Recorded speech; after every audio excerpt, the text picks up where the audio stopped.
পান্তা থইছি কান্দার মধ্যে, ইলিশ খুঁজি খালের মধ্যে, ইলিশ ছাড়া আমার বৈশাখ হইতো না। ইলিশ কিনা পাইছি না, পাঙ্কাশ দিয়া পান্তা মাইরা দিছি। ও ওয়াও, তো তুই তো পাশে পথে মাইরা দিছস। আজকে তো পয়লা বৈশাখ, বে গার্লফ্রেন্ড লয়ে ঘুরতাছে। তোর না একটা গার্লফ্রেন্ড আছে, ল ঘুরি গা। আরে রাখ তোর পয়লা বৈশাখ, এগুলা পয়লা বৈশাখ টয়লা বৈশাখ আমার ভাল লাগে না, এগুলো আমি পালন করি না। কি কস? তুই সকালে বান্ধা ভাত খাইছিস না? না তাইলে তো তোর পয়লা বৈশাখ হইছে না।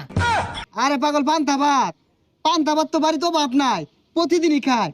কিন্তু ইলিশ মাছ এটা তো বছরে একদিন চোখে দিই না। আর আজকে খায়া নববর্ষ ভালো নারবাম, ঈদ লাগাই দিছিস তোরা। ইলিশ মাছ না এলে কি হইছে? তুই পাঙ্কাশ মাছ দিয়ে খা। পাঙ্কাশ মাছ তো জাতীয় মাছ। চি যা যা যা যা। Come come Boishakh please come, come come Boishakh please come.